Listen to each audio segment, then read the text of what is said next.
uh, perwakilan, termasuk juga yang berhormat Tan Sri Ong Kating memang berhak dicalonkan dan bertanding, walaupun beliau pernah menyandang jawatan sebagai presiden sebelum ni.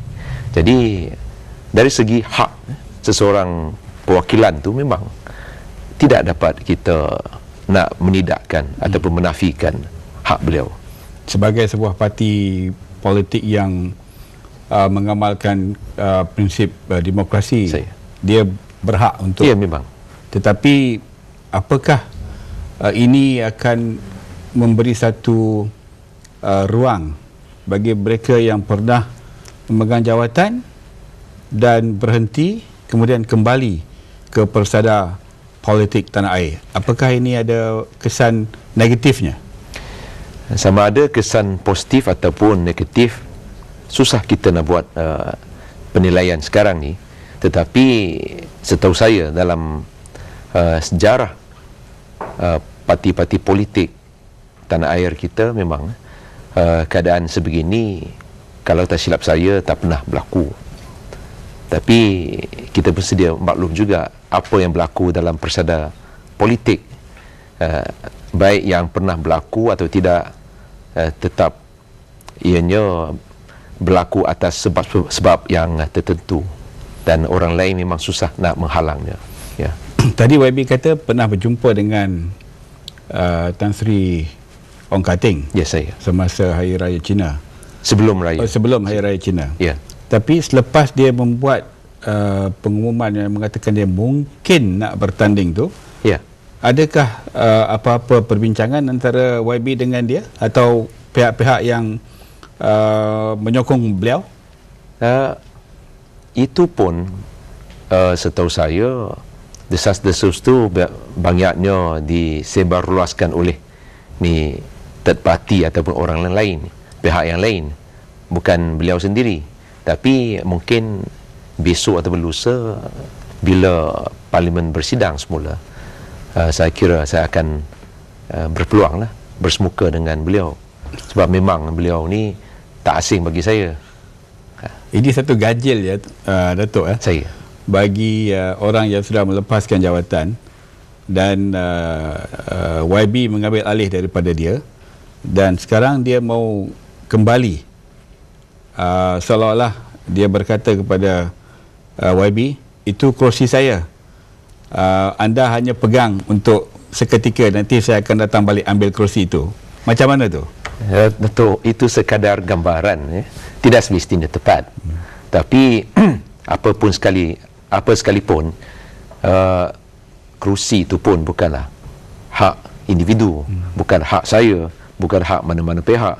Jadi bila tercetusnya keadaan ataupun senario sebegini sekarang, maka setiap orang perwakilan yang berhak dicalonkan bertanding memang berhak bertarung dalam ni pemilihan, baik yang merebut kerusi presiden, timbalan presiden ataupun lain-lain kerusi. Itu memang hak.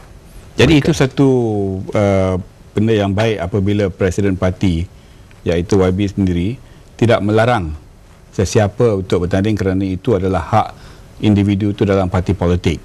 Tapi saya terbaca Datuk Dr. Chua Soilik dalam akhbar bunyi macam tidak begitu positif tentang kembalinya Tan Sri Ong Kating untuk bertanding. Apa pandangan atau komen Datuk dalam hal ini? Ya, memang saya baca kenyataan Datuk Dr. Chua Soilik. Mungkin beliau berpandangan berlainan dalam hal ini. Apa yang beliau sarankan itu memanglah tanggapan dan pengamatan beliau. Saya ada pandangan diri saya, tidak semestinya sama. Tapi kalau kita lihat, kalau ramai sangat orang yang nak bertanding, bukankah ini akan memecah belahkan lagi MCA yang hari ini berhadapan dengan satu krisis yang besar? Bagaimana nanti kalau siapa yang menang itu untuk memperbaiki kedudukan untuk membawa perpaduan. Bolehkah ini berlaku kerana banyak perpecahan? Biasanya kalau kita nak membuat penilaian terhadap keutuhan sesebuah parti itu, saya kira tidak semestinya tepat kalau kita buat kesimpulan bahawa kiranya ramai sangat calon yang bertanding, maka parti itu akan pecah belah. Yang penting tu saya nampak adalah persaingan tu sama ada ianya yang dapat ditangani dalam perspektif yang positif atau tidak. Sebab budaya politik khasnya yang berkaitan dengan pemilihan parti, kalaulah ianya hanya menjurus ke arah memburuk-burukkan orang lain ataupun calon yang lain, itu bukan sesuatu yang membina. Apa yang penting tu, yang saya percaya sekian lama sejak saya berkecimpung dalam politik kepartian, kalau kita nak menawarkan diri untuk bertanding, kenalah kita maklumkan pemilih kita apa yang kita dapat buat, apa visi dan misi kita, dan bukannya kita gairah sangat dan memburuk-burukkan pihak yang lain. Itu bukan sesuatu yang selari dengan budaya ketimuran kita. Datuk juga mempunyai kekuatan dan kekuatan sendiri, dan ada juga pengikut yang setia, penyokong yang setia dengan Datuk setelah begitu lama memimpin MCA dan berkecimpung dalam politik. Semua orang MCA. ada. Semua orang pun ada.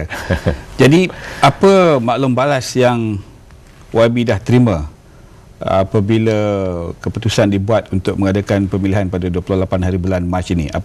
Apa tanda-tanda sokongan yang sudah ada? Setakat ini dari maklum balas yang saya perolehi itu cukup banyak ragam.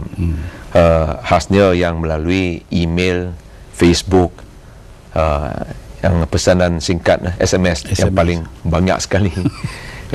Bila saya turun padang ni pun, di pasar malam dan sebagainya, ataupun dalam majlis, biarpun bukan majlis MCA ni, ramai yang tampil ke depan untuk bersalam, tegur sapa, ataupun banyaknya ada hubung kait dengan pemilihan parti.